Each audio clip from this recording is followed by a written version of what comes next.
皆さん、こんにちは。藤井です。このチャンネルは日本語の勉強をしている人へ向けたチャンネルです。皆さん、元気ですか？皆さんの住んでいるところは寒いですか？暖かいですか？日本は3月に入ってね、暖かくなるかなと思いきや、まだ全然寒いですね。早く暖かくなってほしいです。最近ね、初対面の人と会う機会が結構あったんですけど、その会話の中で MBTI 何？っていう質問を何回かされました。SNS のプロフィールとかに書いている人も多くて、日本人の生活にすごく浸透してきているなと感じています。以前は日本では性格診断というと血液型がよく使われていたんですよ。A 型は几帳面とか、O 型はおおらかとか、そういうのがあったんですけど、今は完全に MBTI の方が人気ですね。ということで、今日は MBTI 診断についてお話ししていこうと思います。そもそも MBTI って何なのというところからお話ししていこうと思います。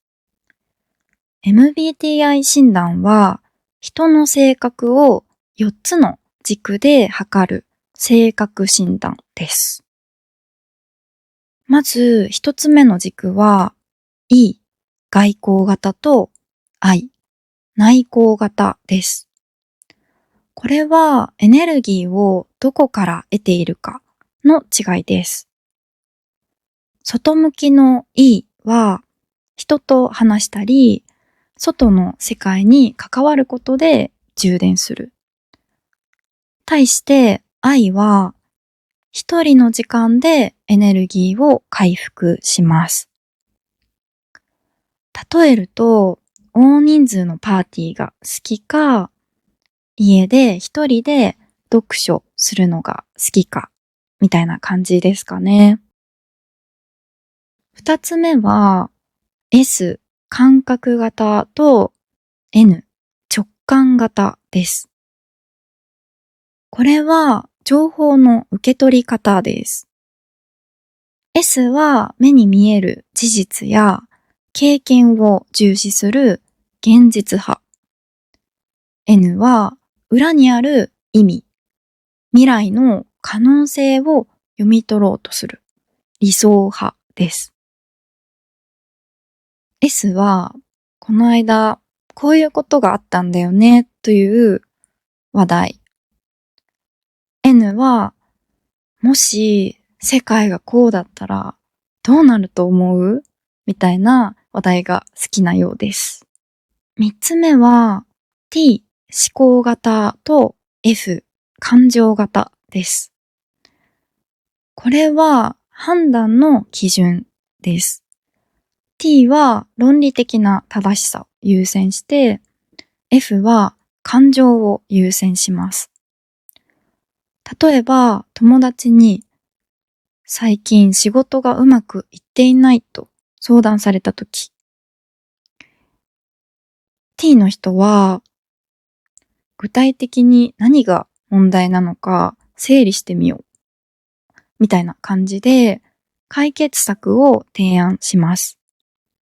それに対して F の人は、それは大変だったね。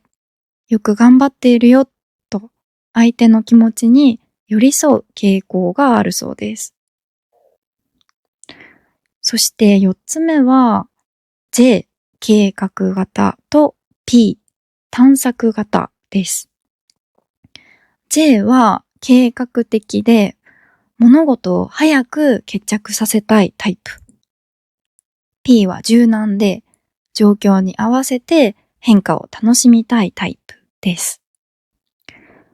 例えば、旅行に行くときに、J の人はきちんと計画を立てて、その通りに行動したいタイプ。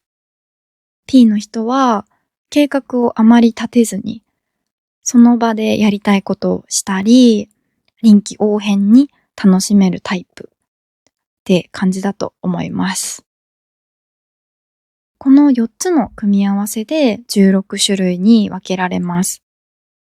その後に T、激動型と A、自己主張型という項目もありますけどね。T は悲観的で敏感。A はポジティブでおおらかなんだそうです。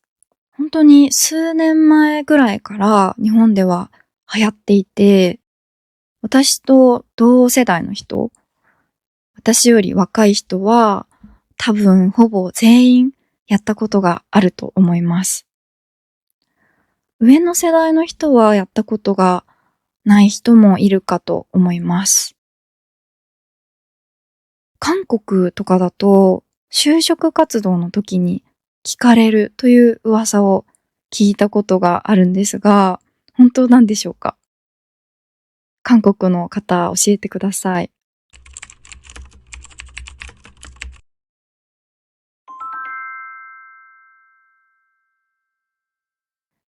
これが流行ったことで、人にラベルを貼るというか、この人はこういう人だから、こうに違いないと決めつける風潮が少し強くなっているなと感じます。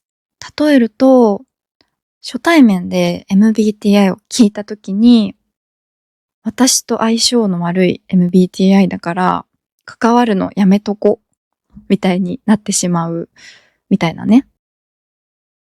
でも私は MBTI はいい面もあると思っていて、人はそれぞれ違った考え方、価値観があるんだ、違って当たり前なんだということが分かりやすくなったかなと思います。嫌なことがあったとしても、この人は自分と違う考えの人なんだなと受け入れることができるようになるみたいなね。さて、私の MBTI は INFJT、提唱者です。I、内向型、N、直感型、F、感情型、J、計画型、T、激動型です。イラストで言うと、杖を持ってるおじいちゃんです。内向的で理想主義、共感力を持つ人らしいです。INFJ の説明を読んでいると、これみんなそうじゃないのって思うぐらい共感できるところもあれば、そんなことないけどなと思うような部分もありました。あとこれ、それぞれの軸ごとにパーセンテージが出るんですよね。例えば、E と I だったら、私は 80% I でした。内向的すぎますね。INFJ の特徴で私がすごく共感したのが、人のネガティブな感情に疲れてしまうという特徴です。友達が落ち込んでいたりすると、自分はその経験をしていないのに、一緒に落ち込んでしまうみたいな。あとは理想主義っていうところですね。やりがいとか、社会の役に立てているかということを考えすぎてしまって、自分のやっていることはこれでいいのかみたいな感じで考えてしまいます。私が見たサイトによると、INFJ は日本人の 6% ぐらいで、日本人に多い MBTI ランキング第5位でした。世界だともっと少なそうな気がしますけど、どうなんでしょうか。MBTI には相性があるみたいで、INFJ は ENTJ や ESTJ と相性がいいそうです。私の周りにはあまりこのタイプの人はいなくて、相性がいいかどうかはわからないんですよね。私が個人的に、この人といて楽しいかもと思うことが多いのは ENFJ の人です。私の MBTI と最初が違うだけなんですよね。I か E かで。だから考え方は似ているけど、私より社交的なんですよね。とても周りが見えていて、みんなが楽しめるように気にかけてくれるところが好きです。二人で話していても心地いいなと思うんですが、相性で言うと悪いらしいんですよね。不思議なことに。もしかしたら私は INFJ じゃないのかもしれません。自分で F じゃなくて T なんじゃないかなと思うこともあります。あと、個人的に憧れるのは黄色タイプの人。なんか MBTI って黄色、紫、緑、青に色分けされているんですけど、その黄色タイプの人に憧れます。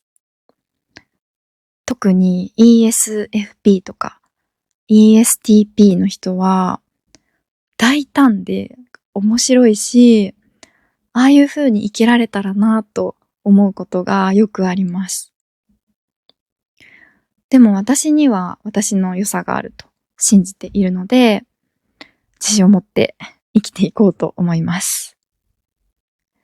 あなたがもし自分のタイプに悩みを感じていたとしても、それはあなたの武器の使い方がまだ分かっていないだけかもしれません。MBTI は自分を見つめ直すきっかけになったり、自分に向いていることが分かったりして面白いですよね。